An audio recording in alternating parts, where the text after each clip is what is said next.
Horas, horas, horas. Dari tepian Danau Toba yang indah, kami Balik Academy hadir kembali ya, mengupas semua polisi-polisi, jaksa-jaksa, hakim-hakim kotor dalam penegakan hukum ya, dan juga ketidakadilan yang dirasakan oleh seluruh rakyat jelata semacam kita. Oke, kali ini kita akan masuk ke seri ketiga ya, bagaimana stadion Kanjuruhan khususnya G13 ini dibongkar katanya sih untuk direnovasi ya. Kembali lagi sama seperti dibongkarnya rest area KM 50 di kasus penembakan dan pembantaian 6 laskar FPI ya.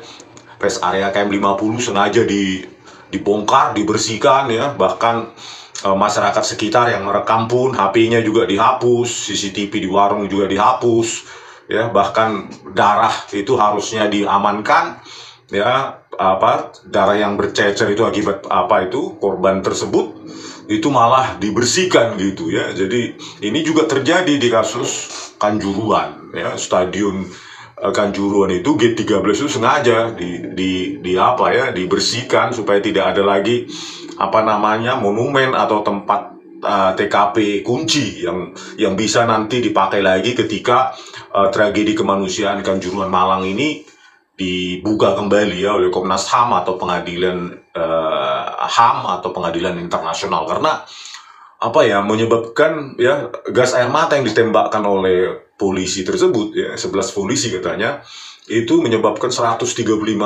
orang tewas ya. Kalau di negara lain ini ya, Kapolrinya sendiri yang mundur ini. Secara moralitas malu dia selama kepemimpinannya itu terjadi insiden yang sangat besar ya, sangat besar, bahkan terbesar mungkin ya, tragedi kemanusiaan yang terjadi di Indonesia ini. Tetapi Listio Sigit Prabowo ini ya sebagai Kapolri saat itu ya, 1 Oktober 2022 sudah dia itu ya, karena dia sejak 27 Januari 2021 sudah jadi Kapolri. Dan saat itu dia tidak mundur gitu, tidak merasa malu ya. Bahkan yang dipecat pun ya dipidana meskipun cuma berapa tahun itu, 1 tahun atau 2 tahun. Atau bahkan sudah bebas itu polisi, cuma di lapangan saja, orang-orang lapangan ya. Polisi-polisi pengambil kebijakan itu tidak ada yang kena pidana. Harusnya kan Kapolrinya mengambil tanggung jawab moral, mundur gitu supaya penyelidikan itu lebih independen dan tanpa intervensi. Oke, kita akan baca berita perihal bagaimana kapan ya G13 Stadion Kanjuruhan Malang ini dibongkar ya, sengaja dibongkar oleh pemerintah. Oke, detailnya bagaimana itu? Diambil dari Tempo.co 24 Juli 2024 dengan tajuk G13 Stadion Kanjuruhan dibongkar. YLBHI mengatakan impunitas bagi pelaku pembunuhan. Wakil Ketua Yayasan LBHI, Lembaga Bantuan Hukum Indonesia, Arif Maulana menilai pembongkaran gerbang atau G13 Stadion Kanjuruhan Malang merupakan impunitas kepada pelaku pembunuhan. YLBHI menilai pembongkaran itu sebagai bentuk penghilangan barang bukti di tengah pengusutan tragedi Kanjuruhan yang sampai saat ini belum tuntas. Memang ada kesengajaan agar kasus Kanjuruhan ini tidak dituntaskan.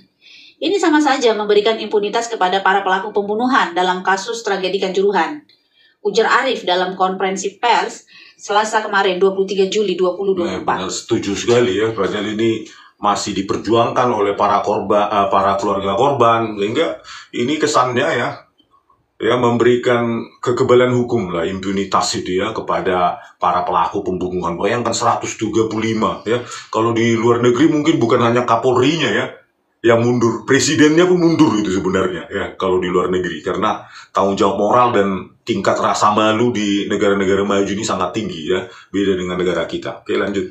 Kronologi singkat tragedi Kanjuruhan. Tragedi Kanjuruhan merupakan peristiwa tewasnya 135 orang supporter Arema FC pasca laga lanjutan BRI Liga 1 kontra Persebaya Surabaya pada tanggal 1 Oktober 2022. Peristiwa itu dipicu aksi supporter Arema FC yang berupaya masuk ke dalam lapangan usai kekalahan tim kesayangannya. Polisi merespon aksi itu dengan menembakkan gas air mata ke arah tribun penonton. Panik, para penonton berdesakan keluar stadion sehingga saling himpit. Nah ini sampai di sini dulu ya. Padahal aturan FIFA sudah melarang ya menembakkan gas air mata. Artinya tidak boleh dibawa ke stadion kan gas air mata itu. Nah, di sini ya harusnya membawa saja ya. Karena sudah ada larangan FIFA, harusnya membawa gas air mata ke stadion aja sudah salah sebenarnya. Itu sudah motif ya, pembunuhan berencana kalau bagi saya itu ya. Kenapa? Sudah ada larangan dari FIFA. Jangankan digunakan ya, harusnya dibawa pun nggak boleh. Karena tidak boleh digunakan, untuk apa dibawa harusnya kan? Nah, pada kasus itu kenapa dibawa?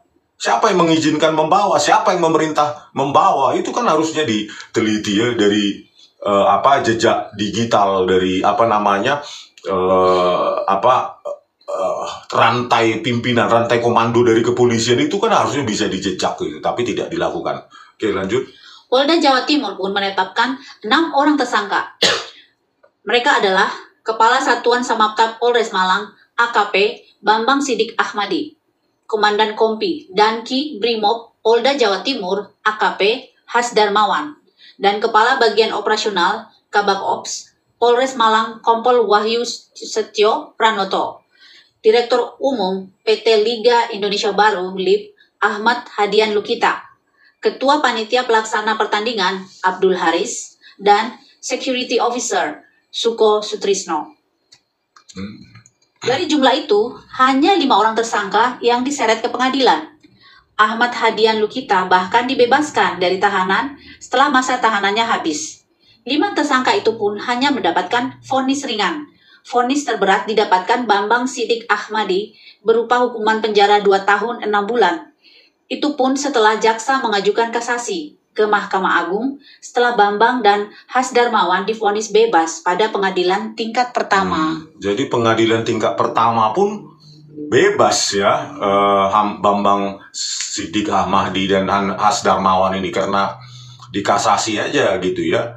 Baru mendapatkan hukuman yang sangat ringan ya, 2 tahun 6 bulan penjara.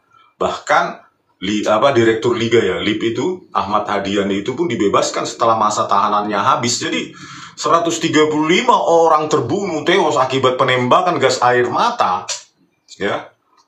Yang ditersangkakan pun orang-orang ecek-ecek gitu. Bukan orang yang menginstruksikan membawa gas air mata. Kan itu harusnya ditelisik itu minimum mulai dari Kapoldanya saat itu dan Kapolresnya ya, Kapolda Jawa Timur dan Kapolres Malang ya.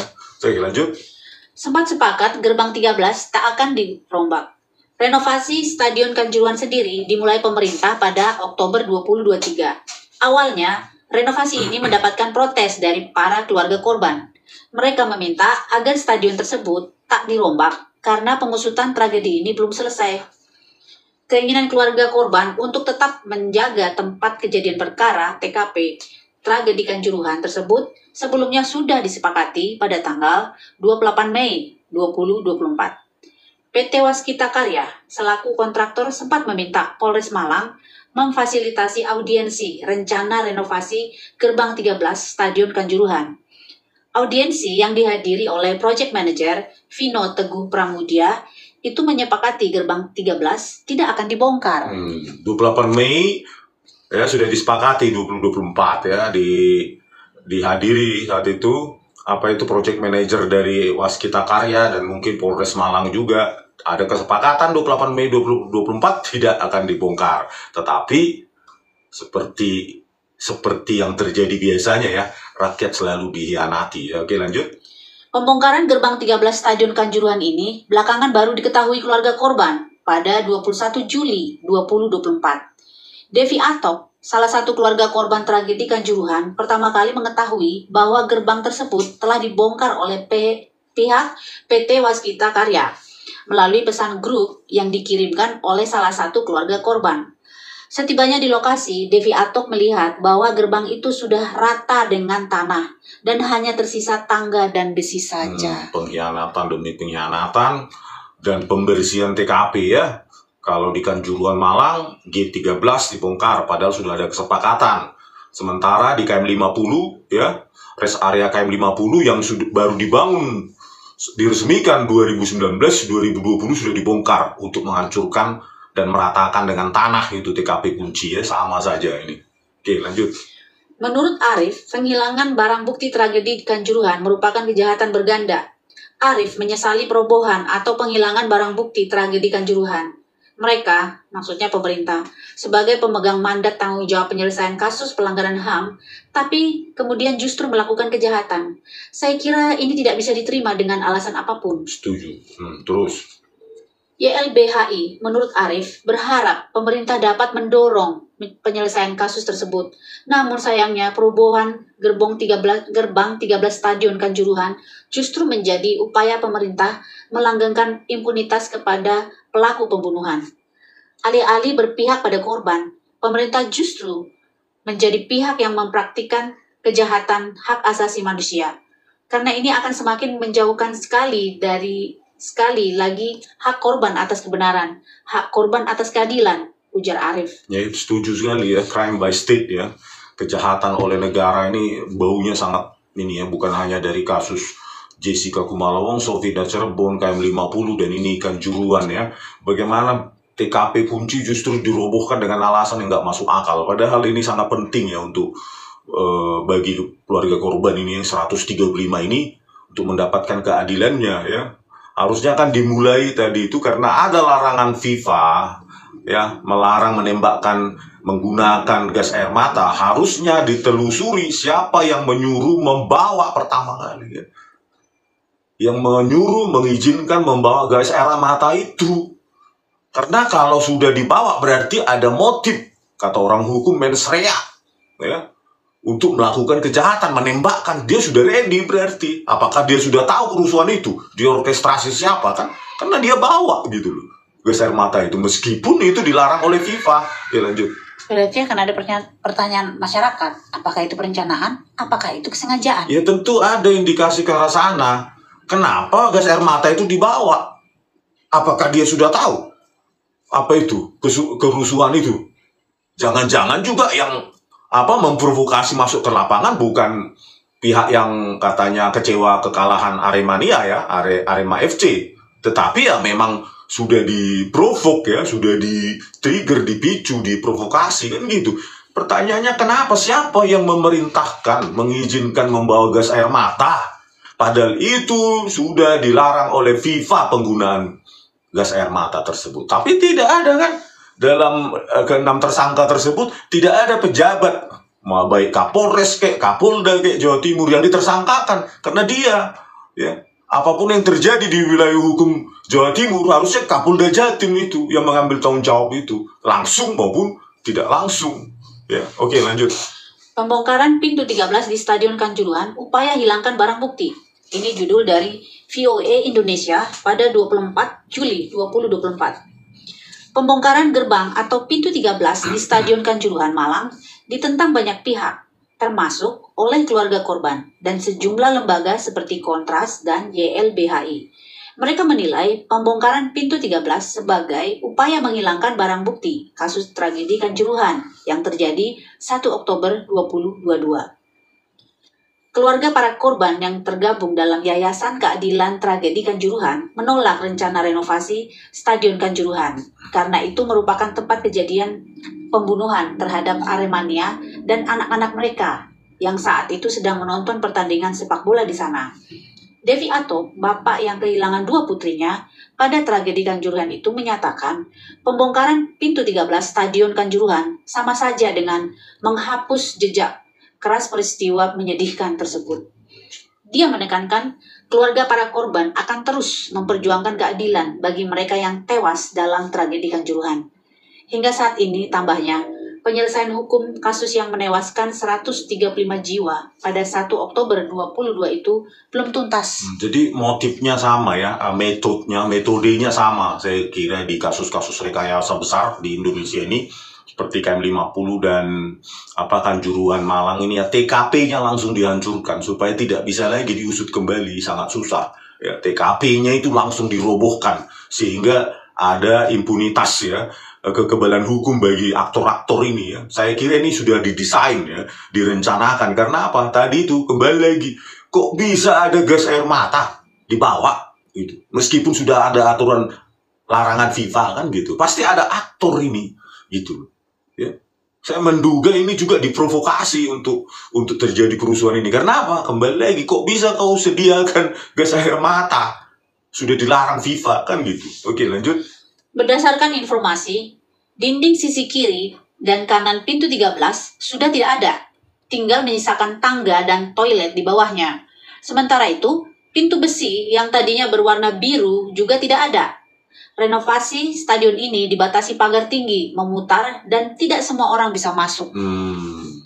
Untuk itu, keluarga korban tragedi Kanjuruhan, tegas Devi Atok, mengancam menduduki Stadion Kanjuruhan yang tengah direnovasi jika pintu 13 stadion tidak dikembalikan ke tempat semula. Kami kemarin, Senin 22 Juli 2024, menyatakan sikap kami kalau dalam 5 kali 24 jam, pintu 13 tidak dikembalikan seperti semula, kami akan duduki Stadion Kanjuruhan. Dan kami akan menghentikan renovasi Stadion Kanjuruhan karena mereka, PT Waskita Karya, tidak bisa dipercaya lagi. Kalau mereka ingin rusuh, saya, keluarga korban, akan rusuh, katanya. Itu ya, sudah ada audiensi kesepakatan untuk tidak dibongkar, tidak direnovasi, tapi ya itulah ya, BUMN, pemiliknya negara ya, pemerintah ya, suka-suka dia lah. Oke, lanjut. Dia menceritakan, dalam audiensi yang dilakukan pada 28 Mei 2024 lalu, PT Waskita Karya memaparkan hanya akan memperkuat tiang-tiang penyangga di pintu 13, bukan membongkar pintu tersebut. Audiensi itu dihadiri antara lain oleh Kepala Polres Malang AKBP Putu Kolis, Bupati Malang M. Sanusi, Manajemen Arema, Presidium Arema, pihak keluarga korban dari Paguyuban Sisari, dan PSSI Kabupaten Malang. Dalam pertemuan itu, Bupati Malang M. Sanusi menyatakan ketidaksetujuannya jika pintu 13 Stadion Kanjuruhan dibongkar dan menjanjikan pintu 13 itu sebagai museum. Dinas Olahraga Kabupaten Malang pun tambahnya juga menyatakan tidak ada wacana pembongkaran pintu 13 Stadion Kanjuruhan.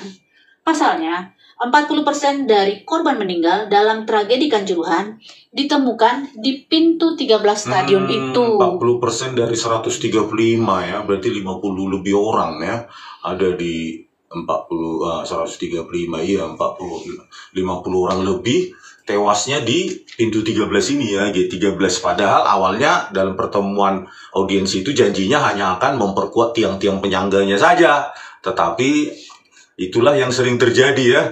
Kesepakatan demi kesepakatan, ketika rakyat melawan pemerintah, ya pemerintah pasti selalu yang menang ya, meskipun mengkhianati kesepakatan semula. Oke. 54 orang. 54 orang ya. Namun, fakta yang terjadi, kata Devianto, saat dia dan keluarga korban lainnya mendatangi tempat itu, pintu 13 telah dibongkar dan hanya tersisa tangga ke atas menuju tribun. Toko-toko di kiri dan kanan pintu 13 juga telah dihancurkan. Di bawah tangga tersebut, mereka masih menemukan sandal, sepatu, penjepit rambut, dan kacamata pecah milik para korban tragedi Kanjuruhan. Kartini, ibu yang kehilangan satu putranya dalam tragedi Kanjuruhan, dengan menahan sedih, mengaku sangat kecewa karena renovasi Stadion Kanjuruhan juga membongkar pintu 13.